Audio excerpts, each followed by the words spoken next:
Supreme court का जो सबसे ताज़ा ऑब्जर्वेशन है, जिस तरह से उन्होंने कहा कि ये अगर 9 साल के एक बच्चे की जान पर आती है तो फिर हम डॉग फीडर्स को भी बोलेंगे और जो एजेंसीज हैं उनको भी बोलेंगे।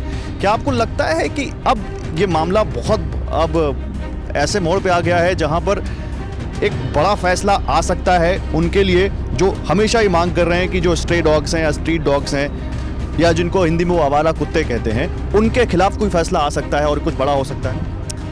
देखिए, पहले तो मैं आपसे ये रिक्वेस्ट करूँगी कि आप आवारा कुत्ता मत कीजिए, बिल्कुल कहिए मत, क्योंकि these are are dogs, are community dogs basically. इनका नाम कम्युनिटी डॉग्स से अगर हम विथ रिस्पेक्ट लिया जाए तो बहुत अच्छा होगा।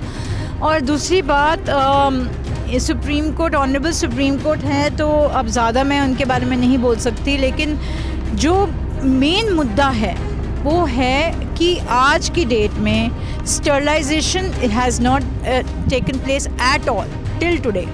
मतलब अगर ये शुरू से स्टरलाइजेशन करते, न्यूटर करते, डॉग्स को वैक्सीनेट करते, तो आज क्या आप क्या सोचते हैं कि रेबीज़ हमारे प्रेवलेंट होता हमारे देश में?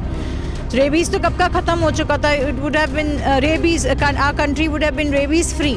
अब बंदरों के अटैक्स हो रहे हैं हमारे यहाँ। मैंने देखा है एमपीज़ के ऊपर अटैक्स हुए हैं। मैंने एक खबर पढ़ी, दिल्ली सचिवालय में ऐसे लोग बुलाए जा रहे हैं जो लंगूर की आवाज़ निकाल सकते हो ताकि बंदरों को भगा सके। हाँ, लेकिन वो तो लंगूर को भी नहीं छोड़ रहे हैं ना, वो पूरे के पूरे आ रहे हैं और उनको लोग वो खिला रहे हैं, केले वगैरह और मूंगफली वगैरह खिला रहे हैं। अब आप ये बताओ, बंदरों के लिए किसकी रिस्पॉन्सिबिलिटी तय की गई है कि वो भी तो काट रहे हैं, उनकी वजह से भी डेथ्स हो रही हैं।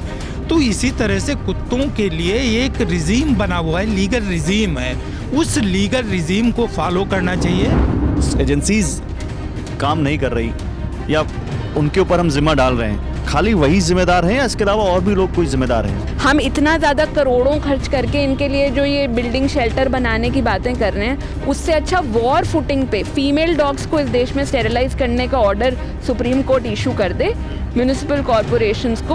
और फीडर्स को जिम्मेदार ठहराना चाहते हैं ना, ठहरा दें कि जिनको आप खिलाते हो आप उनकी नसबंदी कराओगे, जो हम लोग वैसे ही करा रहे हैं। क्योंकि तो यहाँ तक कहा कि तुम अपने घर ले जाओ, घर ले जाओ तो वो कहते हैं, और आप हम में से किसी के भी घर आके देख लो, हमारे घर में भी होते ही होते हैं। पर हम वही है ना कि सड़क पे जितने हैं हम ये चाहते हैं कि वो थोड़ी डिग्निफाइड लाइफ जिए। 20 जनवरी को अभी सुप्रीम कोर्ट में फिर से सुनवाई इस मामले की। लगता है कि कुछ ऐसा समाधान होगा जो देश भर में इस समस्या का अंत करेगा? लास्ट टाइम भी लगा था कि जो फाइनल ऑर्डर आने के बाद कि अब कुछ होने वाला है नहीं एनिमल्स के लिए। This is a fight and we are ready to fight for voiceless until unless we'll get the justice। Actually ना लोग सब भूल गए हैं कि 2020 में कोविड के दौरान हमारे खुद के प्रधानमंत्री मोदी जी ने मन की बात के 2 एपिसोड्स में कहा था कि आप खुद तो घरों के अंदर हैं, आप बाहर के जानवरों का ख्याल रखिए। मैं इतने जनों को जानती हूँ जो घर में से दूध ब्रेड ले लेके सड़कों पे घूम रहे थे उस टाइम। अब एक बार किसी को खिलाना शुरू कर दे, बंद नहीं हो पाता।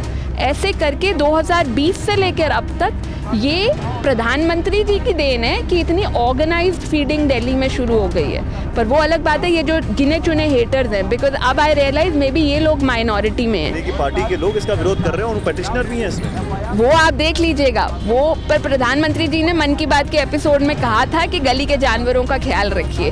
ठंड में भी उन्होंने कहा था कि ठंड में भी उनका ख्याल रखिए। 2 बारी 2020 में ही प्रधानमंत्री जी ने ये बात बोली। मैं आपको उस एपिसोड के स्क्रीनशॉट भी लाकर दे दूंगी। अब हमें विलन बना दिया है, पर हमने उन्हीं की बात मानी।